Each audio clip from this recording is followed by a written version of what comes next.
Hello friends, welcome back to my channel. நம்ம business செய்யலாம். வாரம் ஒரு 20,000 லாபம் தரக்கூடிய ஒரு தொழில் பற்றி தான் பார்க்க போகிறோம். பேக்கிங் கூட செய்ய வேணாங்க இந்த பிஸ்னஸ் பண்ணுறதுக்கு. ஸோ இந்த பிஸ்னஸ் என்னன்றதை பார்த்துடலாம். இப்போ தான் ஃபர்ஸ்ட் டைம் நம்மளோட சேனலில் பார்க்குறீங்க. இன்னும் நீங்கள் சப்ஸ்கிரைப் பண்ணலன்னா கீழே தெரிய ரெட் கலர் பட்டன் ப்ரெஸ் பண்ணி சப்ஸ்கிரைப் பண்ண மறக்காதீங்க. அப்படியே பக்கத்தில் உள்ள பெல் ஐக்கனை கிளிக் பண்ணிடுங்க.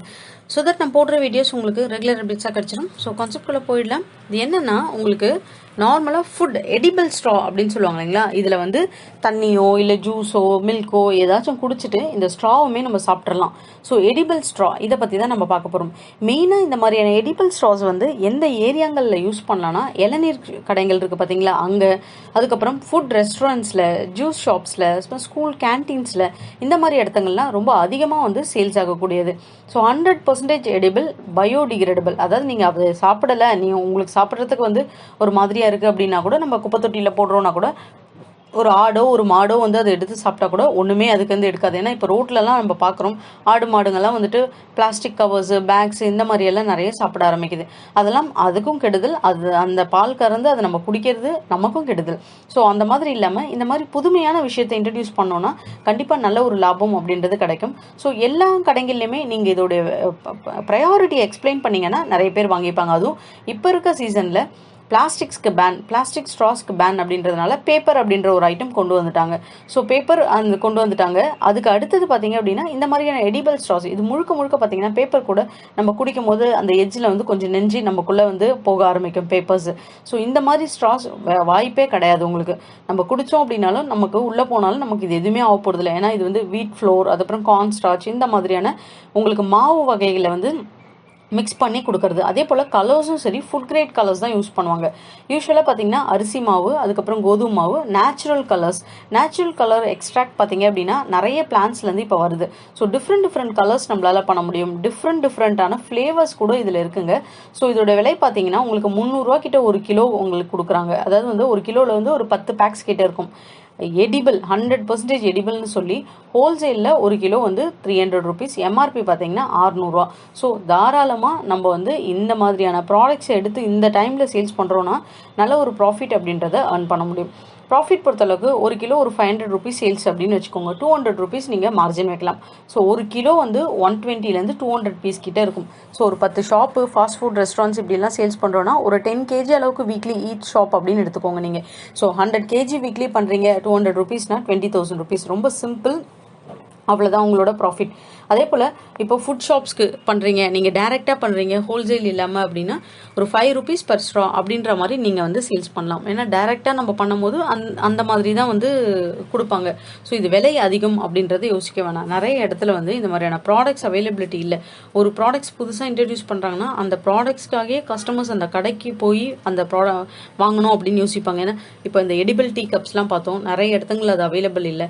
எங்கே இருக்கோ அந்த இடத்துங்களில் அவ்வளோ கூட்டம். ஏன்னா அந்த டீயோ காஃபியோ குடிக்கிறதுக்கு கிடையாது, அவங்க யூஸ் பண்ணுற அந்த எடிபிள் கப்ஸ் அதை வந்து பார்க்கறதுக்காக, பயன்படுத்துறதுக்காக. இதை வந்து ஒரு காஃபி ஷாப்ஸில், டீ ஷாப்ஸில், ஜூஸ் ஷாப்பில், சூப்பர் மார்க்கெட்டில், ரெஸ்டாரண்ட்ஸில், ஹோட்டல்ஸ்க்கு கொடுக்கலாம், ஈவெண்ட்ஸ்க்கு ஓனாக யூஸ் பண்ணுறது கொடுக்கலாம், இளநீர் கடையில், இந்த மாதிரி எல்லா இடத்துங்களையுமே நீங்கள் சேல் பண்ணலாம். பல்காக பர்ச்சேஸ் பண்ணி வச்சிங்க அப்படின்னா இதோட ஷெல்ஃப் லைஃப்னு பார்த்தீங்க அப்படின்னா 6 மந்த்லேருந்து உங்களுக்கு 12 மந்த்ஸ் வரைக்கும் அவைலபிள் இருக்குது.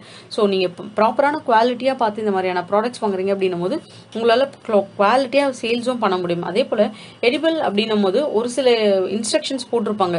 இந்த ஃபுட் கலர்ஸ் வந்து ஆர்டிஃபிஷியல் ஃபுட் கலர்ஸ் அதில் போட்டிருக்காங்க அப்படின்னு சொல்லிட்டு. ஆர்டிஃபிஷியல் ஃபுட் கலர்ஸ் நம்ம வந்து சாப்பிடவே கூடாது, ஃபர்ஸ்ட் க்ரைட்டீரியா. ஸோ அது ரொம்ப உடம்புக்கு கெடுதல். அதனால ஆர்டிஃபிஷியல் ஃபுட் கலர்ஸ் போட்டிருக்காங்கன்னா இந்த மாதிரியான ஸ்ட்ராஸ் நீங்கள் வாங்காதீங்க. அவங்க வந்து டிஸ்கிரிப்ஷன்ஸ் கொடுத்துருப்பாங்க. இப்போ நம்ம ஒரு ப்ராடக்ட் வாங்குறோன்னா அது என்ன, இப்போ நான் ஒரு ஹோல்சேல் அட்ரஸில் உங்களுக்கு கொடுக்குறேன், இந்த ப்ராடக்ட்ஸ் போய் வாங்குங்க அப்படின்னா அந்த ப்ராடக்ட்ஸ் நீங்கள் ஃபஸ்ட்டு என்கொயரி பண்ணுவீங்க. இது ஒரு கிலோ 300 ரூபா வருதா, 400 ரூபா வருதா, அப்போது அந்த ப்ராடக்ட்டோட ஸ்பெசிஃபிகேஷன்ஸ் கேளுங்க.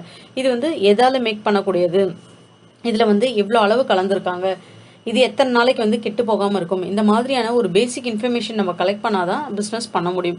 ஸோ என்னுடைய பொறுத்தளவுக்கு இதோடைய டீட்டெயில்ஸு, ஹோல்சேலிங்ஸ் இதெல்லாமே கொடுப்பேன், ப்ரைஸிங், மார்ஜின் எல்லாமே. ஆனால் ப்ராடக்டோடைய தரம், குவாலிட்டின்றது நீங்கள் தான் நேரில் போய் வாங்குவீங்க, நீங்கள் தான் பார்த்து வாங்குவீங்க. ஸோ ஃபர்ஸ்ட் டைம் எந்த ஒரு ப்ராடக்ட் வாங்குறதா இருந்தாலும் நேரில் போய் பார்த்து வாங்குங்க. அதுக்கப்புறம் அந்த ப்ராடக்ட்டை பற்றி உங்களுக்கு தெரிஞ்சிருச்சு, அந்த கஸ்டமர் பற்றி தெரிஞ்சிச்சுன்னா அதுக்கப்புறம் நீங்கள் வந்து அதை வந்து பல்காக வாங்கலை, நீங்கள் கொஞ்சமாக சிங்கிள் பீஸ் வாங்குறீங்க அப்படின்னா கூட நீங்கள் கொரியர் அனுப்பி நீங்கள் வந்து வாங்கிக்கலாம். ஸோ கண்டிப்பாக இந்த மாதிரியான எடிபிள் ஸ்ட்ராஸ் இதை மேனுஃபேக்சரிங் பண்ணோம் அப்படின்னா இந்த மிஷினரிஸ்லாம் ஒரு 5 lakh மேலே வரும். ஸோ அந்த அளவுக்கு இன்வெஸ்ட்மெண்ட்ஸ் வச்சிருக்கிறவங்க மேனுஃபேக்சரிங் பண்ணலாம். மேனுஃபேக்சரிங் பண்ணுறோம் அப்படின்னா எம்எஸ்எம்இல லோன்ஸ் எல்லாமே வந்து இந்த மாதிரியான பிஸ்னஸ்க்கு வந்து நிறைய அவுட் பண்ணுறாங்க. ஸோ நம்மகிட்ட இன்வெஸ்ட்மெண்ட்ஸ் இருக்குது அப்படின்னு வச்சிருக்கிறவங்க கண்டிப்பாக எடுத்து பண்ணுங்க. அப்படி இன்வெஸ்ட்மெண்ட்ஸ் இல்லாதவங்க இந்த மாதிரி ஹோல்சேலில் ஜஸ்ட் வாங்கி அப்படியே நீங்கள் சேல்ஸ் பண்ணுவாங்க. ஏன்னா பேக்கிங் முதற்கொண்டு வந்துடும். இப்போ 1 kg அப்படின்னு நான் சொல்கிறேன் இல்லைங்களா, அந்த 1 kg பொறுத்த அளவுக்கு உங்களுக்கு வந்து 10 பேக்கெட்ஸ்ன்னு சொல்கிறாங்க அப்படின்னா 10 பேக்கெட்ஸ் வந்து உள்ளே வச்சிருவாங்க. ஒரு 200 பீஸ் அப்படின்னு நம்ம சொல்கிறோம் அப்படின்னா அந்த 200 பீஸில் 50 பீஸ் அந்த மாதிரி வச்சு, இல்லை உங்களுக்கு வந்துட்டு 20 பீஸ் அந்த மாதிரி லென்த் இருக்கு. ஸ்ட்ராவோட லென்த் இவ்வளோ இன்ச்சு ஸ்ட்ரா, இவ்வளோ அகலம் ஸ்ட்ரான் இருக்கு. பேப்பர் ஸ்ட்ராலாம் பார்த்தீங்கன்னா ஒரு சில ஸ்ட்ரா நம்ம வச்சு உரியவே முடியாது, அந்த அளவுக்கு வந்து ரொம்ப திக்னஸாக இருக்கும். ஸோ அப்படியும் வாங்கிடக்கூடாது. நார்மலாக எல்லா ரேஞ்ச் ஆஃப் கஸ்டமர்ஸும் குழந்தைங்களும் யூஸ் பண்ணக்கூடிய ஸ்ட்ராஸாக நம்ம வாங்கணும். ஸோ முக்கியமாக அதில் இருக்க இன்க்ரீடியன்ட்ஸ் பார்த்துக்கோங்க. எடிபிள் அப்படின்னு போயிட்டோம்னா அந்த ஒரு விஷயத்துக்காக தான் பிளாஸ்டிக் ஸ்ட்ராஸ், பேப்பர் ஸ்ட்ராஸ் அது இல்லாமல் நம்மக்கிட்ட வந்து வாங்குறதே ஒரு ஹோட்டல்ஸ் ரெஸ்டாரண்ட்ஸாக இருக்கட்டும். அதனால அதில் என்ன இன்க்ரீடியன்ட்ஸ் போட்டிருக்காங்க அதை ப்ராப்பராக எடுத்து எப்படி பண்ணுறது அப்படின்ற பிஸ்னஸ் ஐடியாவை நீங்கள் தான் கிரியேட் பண்ணணும். இதுக்கு இந்த பிஸ்னஸ்க்கு லைசன்ஸ் கண்டிப்பாக தேவை. ஸோ அந்த லைசன்ஸ் அப்படின்றது கண்டிப்பாக இது வந்து ஒரு எடிபிள் அப்படின்றதுனால எஃப்எஸ்ஐ லைசன்ஸ் மேனுஃபேக்சர்ஸே வச்சிருப்பாங்க. ஸோ உங்களுக்கு பிரிண்ட் பண்ணும் போதே இப்போ இந்த மாதிரி ஒரு கவர்ஸில் போட்டு கொடுக்குறாங்கன்னா பேக் சைடில் அவங்களோட எஃப்எஸ்ஐ, நீங்கள் மார்க்கெட்டிங் பை அப்படின்னு போட்டுக்கலாம். அவங்களோட மேனுஃபேக்சரோட அட்ரஸ் இருக்கும், மார்க்கெட்டட் பை அப்படின்னு சொல்லிட்டு உங்களோட டீட்டெயில்ஸ் நீங்கள் போட்டுக்கலாம். நீங்கள் இதை ஓப்பன் பண்ணி எதுவும் பண்ண போகிறது கிடையாது. அதனால உங்களோட எஃப்எஸ்ஐ இதில் இருக்கணும்னு அவசியம் இல்லை. கம்பெனி ரிஜிஸ்டர் பண்ணிக்கோங்க. ஆல்ரெடி உத்தியோக ஆதாரில் எப்படி கம்பெனி ரிஜிஸ்டர் பண்ணுறது நான் ஒரு வீடியோ போட்டிருப்பேன். ஸோ அதன்படி கம்பெனியை நீங்கள் ஃபர்ஸ்ட் ரிஜிஸ்டர் பண்ணிவிட்டு ஜிஎஸ்டி டாக்குமெண்ட்ஸ் எடுத்துக்கோங்க. ஜிஎஸ்டி எதுக்காக சொல்கிறேன்னா, நம்ம எப்படியும் வந்து டிரான்சாக்ஷன் அந்த அளவுக்கு பண்ணாதான் ஜிஎஸ்டி ஃபைலிங் பண்ணுவோம், இல்லைன்னா நில் ரிட்டர்ன்ஸ் தான் நம்ம பண்ண போகிறோம்.